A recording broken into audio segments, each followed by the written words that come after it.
Hi study buddies, welcome back to Everyday English with Kiki. Today, Rob and I are going to be talking about our hobbies and interests. So this video is for you if you've ever struggled to talk about your hobbies without knowing what to say. By the end of this video, I hope that we've taught you some new vocabulary so that you will be able to go out, practice talking about your hobbies with your friends, your colleagues, and anyone you want to.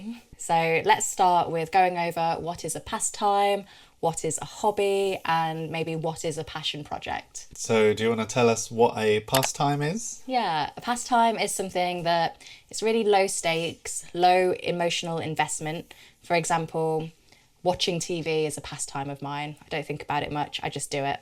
Reading a book. Yeah, although some people could say a hobby. Yeah, it depends how far down that rabbit hole you go, doesn't it? I would say maybe going for a walk could be a pastime. And how does that differ to a hobby? Well, a hobby is something that you would do regularly. It involves active engagement. So, for example, I don't know, maybe a couple of times a week I would go rock climbing, and I could say that that is a hobby of mine. Or like woodwork or playing a musical instrument. Yeah, exactly. Oh yeah, definitely playing an instrument.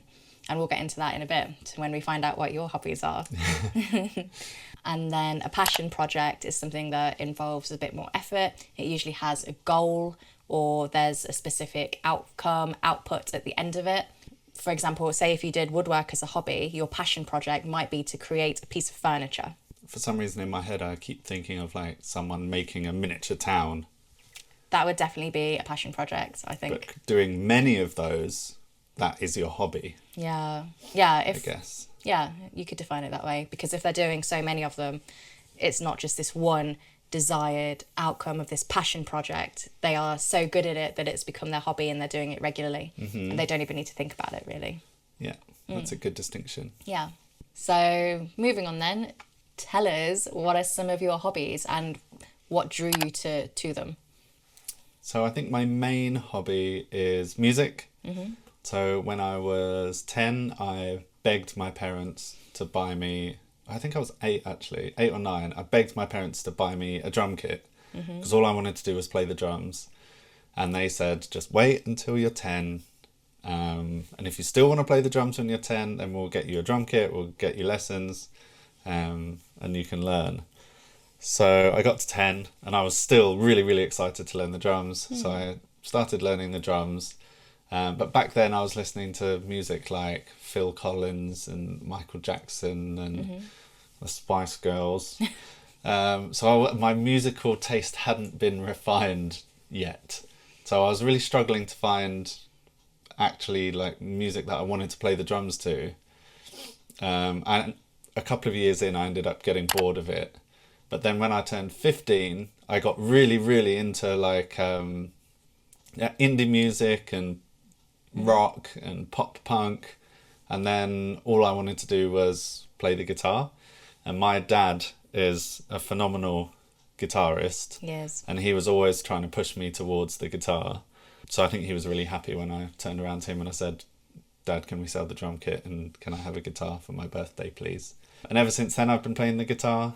So that is a lifelong quest to be better. So I'd say that's my main hobby. I also play a lot of video games with my friends. I'd class that as a hobby.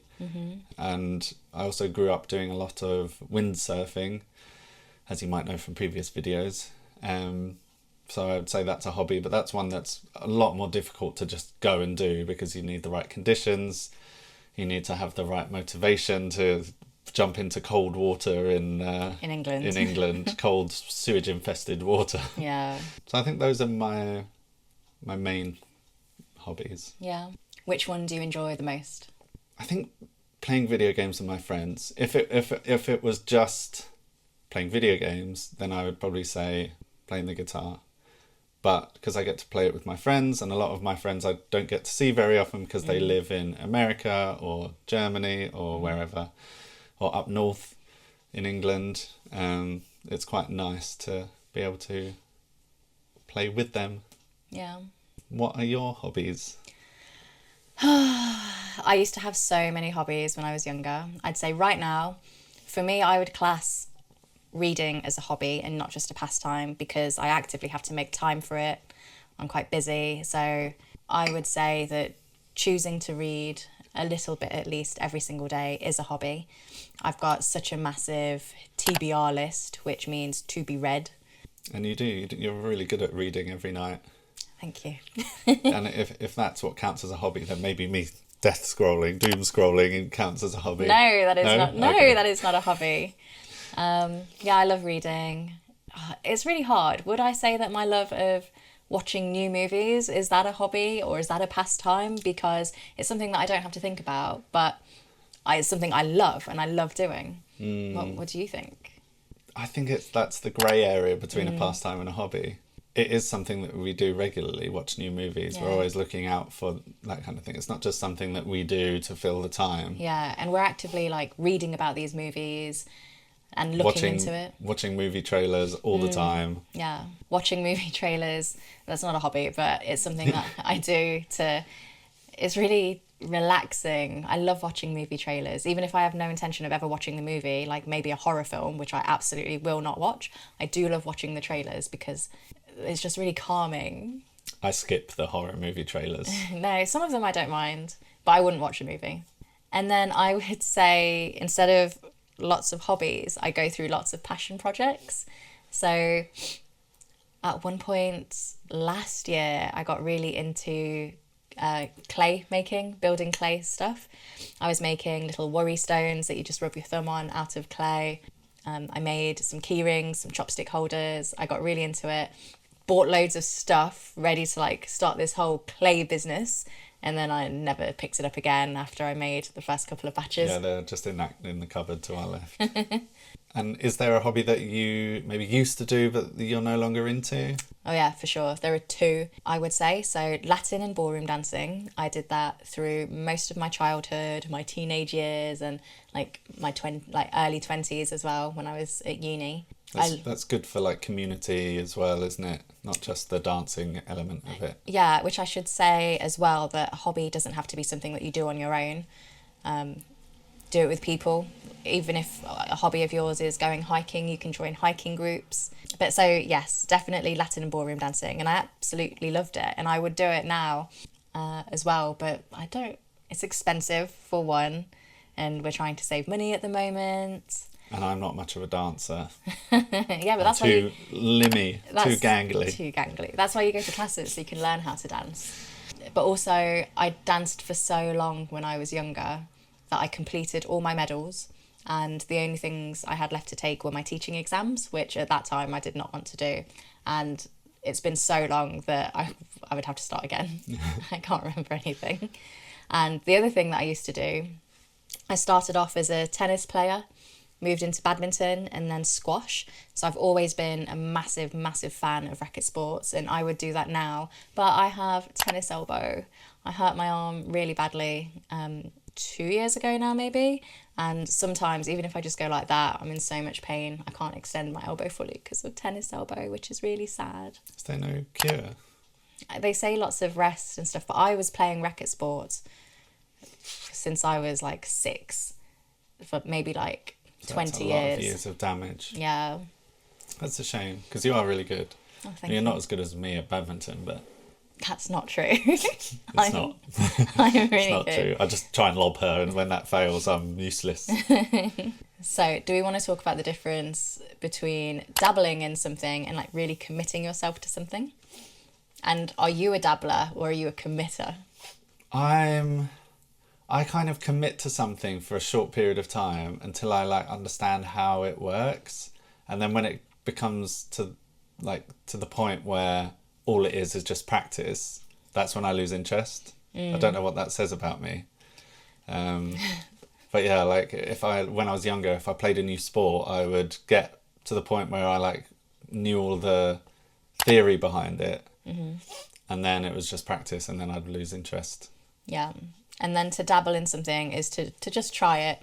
It's like you're tasting a sampling menu at a restaurant. You just dip your toe in, maybe go to a free meetup or a free lesson, see if you're going to like it. That is what I would say dabbling in something is. Maybe do it a couple of times. I wouldn't say I'm a dabbler. I'm more of a like hyper-focused for 3 weeks and then stop it entirely. Yeah, I think I'm the same, although lately I haven't really tried anything new. But I know in the future, when I've got more time, got a bit more money, I'd like to try. I really want to try something with art. I can't draw, I can't create something in that way, but I really like working with my hands. So, Woodworking. woodworking, We did a course recently. I say recently, it was probably over a year ago now. yeah. Like a really beginner's course. Yeah. And we both really enjoyed it. Yeah, it was really, really good. So, yeah, I would like to do something like that. Even metal work. I've always loved watching. It's hot though. Oh, yeah, and I do It's very hot. get a bit sweaty.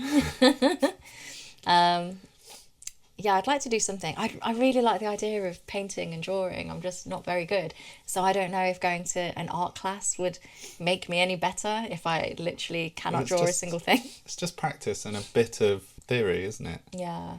When I was in primary school, I remember we had a term of painting flowers, and I really enjoyed it. Well, maybe, I don't know, I can't remember if I did enjoy it or not, but my mum hung up this flower that I drew, and every day I was like, oh wow, I'm such an artist. And then I've never been able to do anything like that since. Have you seen that picture since? Yeah. Is it actually good, or is it just like... Yeah, it was. Okay. For like a 8-year-old, it was great. It was a masterpiece. If I do say so myself. Have you had a hobby or an interest that has totally consumed you? For me, that was when I picked up the guitar. Because I was so committed to it that like I learned quite a difficult song in an afternoon just by just playing the guitar, trying to learn it for about 6 hours. Just constantly trying. And then I made that my whole personality for the rest of school was I'm a guitarist. I play the guitar. I used to bring my guitar into school and play for people. Really cringe. No, they seem to enjoy it. So yeah, that became my whole identity until I was about 18, 21 maybe after university, because I then studied music at university. And then I started working in London and stopped playing the guitar. Life gets in the way. Yeah, that's always a problem, especially when you pick up a hobby when you're younger. And then if you carry on doing it as you become a teenager, become a bit older, your priorities change. But maybe it would have been really good to keep doing that. Like, my parents enrolled me into piano lessons when I was younger. And then as soon as I wanted to play out with my friends and do all these other things, I was like, no. But imagine if I'd carried on with that. You have to have an interest in it as well. I feel Yeah. like if your parents force you to do something, then eventually you're just going to stop doing it, unless you gain that love for it by doing it. Yeah. I feel like that's rare with things like the piano. Yeah. So when I started playing tennis, I was actually scouted in primary school to play, what's it called? Short tennis? Was that what it was called? I don't know. It was like I was a football player. It was indoor with a sponge ball, and then from that, the club that scouted me, then I transitioned into actual tennis. And at that time, that was all consuming because it was a professional club that aimed to train future tennis Prodigies. players. Yeah, exactly. As a little kid, I got burnt out, even like at 10, 11 years old. Have you ever felt burnt out from a hobby? No. No. Well, No. you're very lucky then, because for me, I was burnt out, and then I wanted to stop that club, and I left that club and I just joined a local club instead so that I could have fun, and it was so much more enjoyable. And I think You have to have that kind of personality, don't you? That like really competitive, unfazed by the pressure type. yeah, Because I guess it was quite pressured as well, like going into tournaments and that yeah, kind of thing, and everyone's watching you. I wouldn't be able to do that. yeah. I mean, even at my local club, I entered tournaments, won some tournaments, which was great, but Yeah.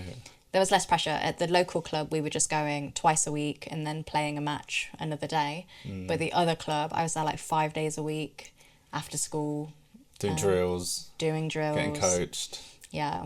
But at the same time, if I stuck to it, who knows where I would have been right now. Yeah, true. Is there a hobby that you've ever had that you have been embarrassingly bad at? I don't think so. No? Everything that I try to do, I've been able to like do adequately. But jack of all trades, master of none is a British saying where Yeah. you're good at a variety of different things, but never masterful at any one of them. It's okay. Something like rock climbing, I tried once, and oh my god, my arms the next day were absolutely killing me. So I'm going to say something like not rock climbing. What's the indoor one? Bouldering. Bouldering, yeah. Yeah. Yeah, I did bouldering. And then it turns out that's when I learnt that I have a fear of heights. And I looked down and I was just like frozen. Bouldering is really scary. And actually, somebody that we know tried bouldering with like their work friends, fell off the wall and broke both their elbows. That's horrible. Boulder safely, guys. Yeah, boulder safely. Wear shoulder pads. Elbow pads. Wear elbow pads. I've done bouldering and I've done top rope climbing. I hated bouldering, and top rope climbing I really enjoyed, but you have to have a lot of trust in your partner. Oh, what's the documentary with Alex Honnold where he climbs, is it El Capitan in Yosemite? Free Solo, that's it, the name of the documentary. And he is practicing the climb, but at first he's doing it with ropes. And his wife, I don't know if she was his girlfriend at the time or his wife at the time, was his partner. And she let go and he broke his ankle, something like that. And I was like, oh my goodness. Yeah. So that's a lot of trust.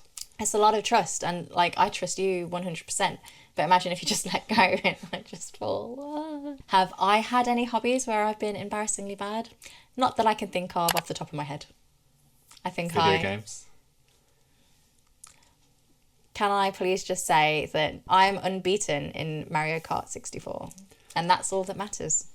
But over lockdown and COVID, Kiki tried to pick up playing video games because she knew that it was a passion of mine and she wanted to share that passion while we were locked inside. Yeah. And you probably had one of the most embarrassing moments of your life. Oh my goodness. Has anybody played the game? Was it Titanfall? Titanfall 2. Titanfall 2. You couldn't get through the tutorial. I could not pass the tutorial. It was so embarrassing. You had gone out and I was streaming this on Twitch and people were watching me just not being able to wall jump. And it was so embarrassing. And you can find it if you look on my TikTok, which I don't really use anymore. It was for my gaming. There's a compilation of me trying and I'm literally almost in tears. It was so horrible. I just wanted to end the stream. Yeah, okay. Video games, something I'm really bad at. But you are really, really good at Mario Kart 64. I thought I was good until I played her. Yeah, thank you. And there was another one. We played Stardew Valley on my stream. And it got to the, what was it? End of the night. The end of the night. You're about to pass out from exhaustion. Mm-hmm. Instead of going into her house and just going to bed, she went into her house and somehow managed to put her bed in her backpack and then passed out on the floor. And it was so funny. Yeah, it was. I don't know what I'm doing. But yeah, I don't play video games anymore. No. Can you think of a hobby that looks really relaxing but is actually really demanding? Yeah, straight away, running comes to mind. All these people that make running look so easy. I mean, I've done 2 half marathons and lots of 5Ks, and let me tell you, it is not easy. The first time I did, the first half marathon I did, I threw up and I cried all the way around, but I finished it. And yeah, I thought I could do it without any training because I was playing squash like 3 days a week. And I thought, oh yeah, I'm so fit, but I was not. I definitely agree with you about running. When people say like, oh yeah, running really clears my head, I'm like, pfft. When I try and go running, I'm running thinking the whole time like, oh my God, this is the worst. This is the worst. How long do I have to do this for? Yeah. The whole time. It does not clear my head. My legs. I can't breathe. I'm sweating. Yeah. No. I've just got to make it to this tree and then I'll walk. Yeah. If I make it to that street over there, then I can walk. Yeah. I'm just playing mental games with myself to try and make myself run a little bit further. That's true. What's worse for me though is that if I run, if I'm walking, when I'm working, I don't listen to music, I don't listen to podcasts, I don't do anything. I have to be empty in my head. It's psychopath. Yeah, it's weird. Does anyone else do that? Do you not listen to music? You have to turn the music down in the car so that you can see better. So many people need to be able to see better by turning the music down in the car. I am not alone in that. Let us know in the comments if you need to have silence in order to be able to see. Please be on my side. Okay, last question. If you had unlimited time and money, which hobby or hobbies would you throw yourself into? For me, I would say something like surfing or kite surfing. So I've got that windsurfing background, but it is so dependent on wind. And obviously I know with surfing it depends on waves. Kite surfing again depends on wind, but not as much. But I've always wanted to try surfing, but everyone always puts me off by saying it's A, dangerous, and B, really difficult. Yeah, I have done surfing. I've done a surfing boot camp, and it is really dangerous and really difficult. I didn't enjoy it at all, which is why I've never done it since. Yeah, and same with kite surfing. That looks like fun though. It's a big kite. Could be dangerous if you get it wrong. But I feel like something like that would be really, really cool to get really, really good at. And you can do that anywhere in the world. Like Point Break, when they're trying to find the perfect wave. It's my favourite film, by the way. Yes, if you didn't know. What about you? Paragliding. I think that would be amazing, yes. And what is paragliding again? It's when I think it's the one where you've got a massive wings attached to you and you're running off a cliff and then you just jump and then you... And does it have a fan on it, or is it just one that goes lower and lower and lower until it lands? Oh, I'm thinking the one that goes lower and lower and lower. So maybe that's parasailing. I don't even know what it's called. But that's what I want to do. I guess it would be paragliding. Because you're gliding down. Yeah, that seems like fun. Also, skiing would be pretty cool. I would die. I would die. I know how to snowboard, but again, it's been years since I've done it. I used to do that a little bit when I was a teenager. I was always really scared of snowboarding because your feet are just stuck in the same place, and I wanted the freedom of like moving both my legs from skiing. I know you're not meant to like move them like this, but it just feels like you've got a bit more control maybe. You do move them though, don't you? Like pizza, french fries. Slow, fast. On skiing? On skiing? Yeah, but I'm like talking about like all of this. Oh, right, okay. I know, and I'm saying that I know you don't do that, but I just feel like you'd have more control being able to independently move your legs rather than both being stuck on one board. See, I'm the opposite. I would prefer to be stuck on one board and know where my legs are going to be going. Because if you fall over on a set of skis, the skis are all over the place and they could like get stuck in and twist your leg. And yeah, that is true. I know so many people that have like torn their ACL from skiing, but no one that's done it from snowboarding. Okay, interesting. And also, if we had unlimited time and money and we're mega rich, then I would say that our joint hobby is going to be travelling. That's what we would do. Could you count travelling as a hobby? I think so. I think in this case, yes, you can. What's your hobby? Travelling the world. Travelling the world and eating yummy food. Yeah. Oh, yeah, that's another hobby. Eating food, is that a hobby? A necessity, maybe. Yeah. Yeah, cool. I hope that you've picked up some new vocabulary and that you now feel a bit more confident when talking about your hobbies and interests. If you have any questions about anything we talked about, then please feel free to leave them below and we will give them a read. And if you want to answer any of the questions, of course, please do. Yeah. I love hearing all of... Let us know your hobbies in the comments. And we will see you in the next one. Bye. Bye.